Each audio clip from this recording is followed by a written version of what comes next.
मुट्ठी से फिसलती रहेंगी बेटियां कब तलक, यूं ही झुलसती रहेंगी बेटियां कब तलक। दुनिया समाजों से, उनके किए कारनामों से दरिंदगी का शिकार होंगी आखिर बेटियां कब तलक। फूक जाएगा एक दिन सब कुछ, तू ये जान ले, ये राजनीति हमें भाषणों से बहलाती रहेगी कब तलक। ये पंक्तियां भारत की मौजूदा स्थिति का प्रतिबिंब है। नेशनल क्राइम रिकॉर्ड ब्यूरो यानी एनसीआरबी के 2022 के डेटा की माने तो देश में हर 16 मिनट में एक रेप होता है। यानी इस गणित के हिसाब से हर दिन भारत में 90 रेप की घटनाएं होती हैं।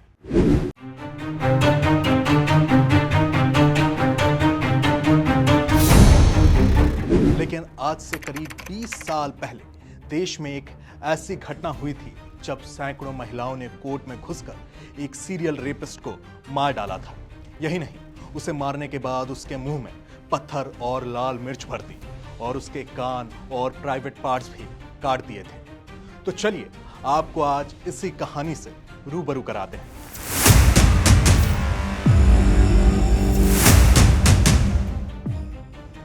नमस्कार, मेरा नाम है सुधांशु शिव कुमार और आपका स्वागत है इंडिया टीवी क्राइम अलर्ट के इस स्पेशल एपिसोड में। ये पूरी दास्तां ऐसी है जिसे सुनकर आपका भी खून खौल जाएगा। महाराष्ट्र का एक जिला है नागपुर। वहां के कस्तूरबा नगर का रहने वाला अक्कू यादव उर्फ भरत कालीचरण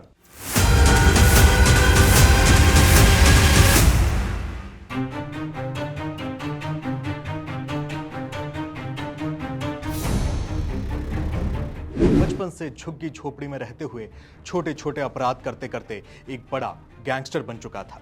उसके नाम से पूरा इलाका थर्राता था और उसने 300 परिवारों को आतंकित कर अपनी मुट्ठी में फंसा कर रखा था।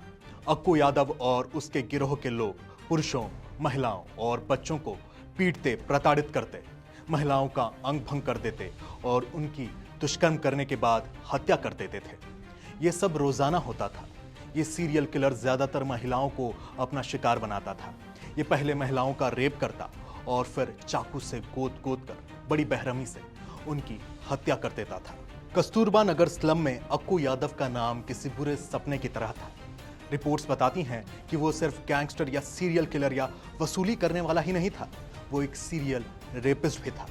ऐसा आरोप है कि उसने 40 से ज्यादा महिलाओं का रेप किया और कहा जाता है कि उसने इतने रेप किए थे कि कस्तूरबा नगर स्लम के हर दूसरे घर में उसकी दरिंदगी का शिकार एक विक्टिम महिला थी। उसने सालों तक महिलाओं का रेप करना और उन्हें मॉलेस्ट करना जारी रखा। अक्कू यादव की विक्टिम में सबसे छोटी एक 10 साल की बच्ची थी और उसने 16 साल की बच्ची की दादी के साथ भी कुकर्म किया था।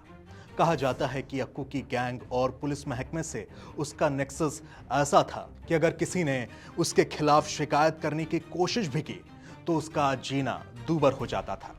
लोगों के घर में घुसकर उन्हें धमकाना, उगाही करना, मारपीट करना, ये तो अक्कू के लिए एक छोटे मोटे अपराध बताए जाते हैं। कस्तूरबा नगर के लोगों के बयान ये भी कहते हैं कि उसने कम से कम बस्ती के 3 लोगों की हत्या की थी और उनकी लाश को रेलवे ट्रैक पर डंप कर दिया था। अक्कू का सबसे पहला क्राइम जिसकी रिपोर्ट दर्ज है वो 1991 का एक गैंग रेप था। अपनी मौत से पहले अगले 13 साल तक अक्कू ने जो अपराध किए उनके विवरण ऐसे हैं कि सुनने वाले को कई दिनों तक नींद ना आए। महिलाओं का रेप कर उन्हें मॉलेस्ट करना, हत्या, उगाही से लेकर हर वो जुर्म उसने किया जिसे एक आम इंसान सोच भी नहीं सकता था। लेकिन कहते हैं ना, हर पाप का घड़ा एक दिन भरता है।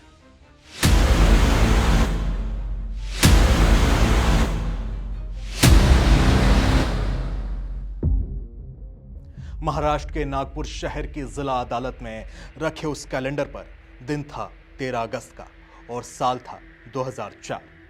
आम दिनों की तरह ही कोर्ट रूम में सुनवाई चल रही थी। तभी इसी दौरान भरी कोर्ट में ऐसी घटना घटित होती है जिसे देखने के बाद हर कोई हैरान रह गया। मामला था एक कुख्यात सीरियल रेपिस्ट और किलर अक्कू यादव का। नागपुर जेल में बंद अक्कू यादव कोर्ट में अपनी पेशी के लिए पुलिस की सुरक्षा में आया हुआ था।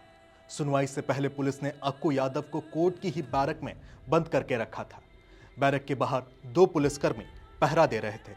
तभी अचानक से 200-300 महिलाओं की भीड़ कोर्ट में अचानक से घुस आई और भीड़ के हाथों में पत्थर, नुकीले हथियार और लाल मिर्च का पाउडर था। उग्र महिलाओं की भीड़ ने अक्कू यादव को कोर्ट की बैरक से बाहर निकाला और इससे पहले कि कोई कुछ समझ पाता, पत्थर बरसने लगते हैं।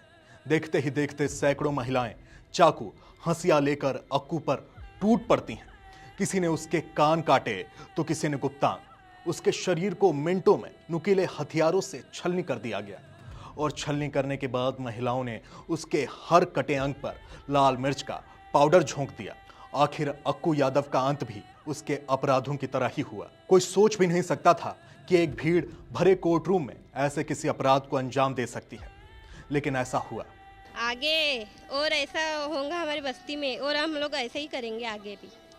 हमारे बस्ती में कुछ कोई भी बाहर से आएगा या बस्ती का भी लड़का करेंगे तो हम लोग यही करेंगे। पूरे बोल रहे थे कि अच्छा किए करके, किसी ने नहीं बोले कि तुम बुरा किए करके। सब जो बड़ा आता था, इधर से बड़ा उधर से बड़ा, वो दिल्ली से बाई आए ना, वो एकदम चिपकी मेरे को, रोना नहीं। माता जी बोले आप तुम बड़ी हो, बोले तुम हमको बोले हिम्मत दो, बोले हम आगे बढ़ेंगे, बोले हम छोड़ेंगे नहीं, बोले। पुलिस से लेकर सीआईडी तक ने इस मामले की जांच की।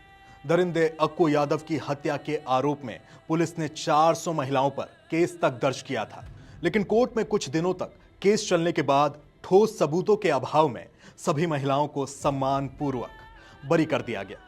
इस पूरी घटना पर आपका क्या सोचना है और हमारा ये स्पेशल एपिसोड आपको कैसा लगा, हमें कमेंट बॉक्स में कमेंट कर जरूर बताएं और बने रहें इंडिया टीवी के साथ।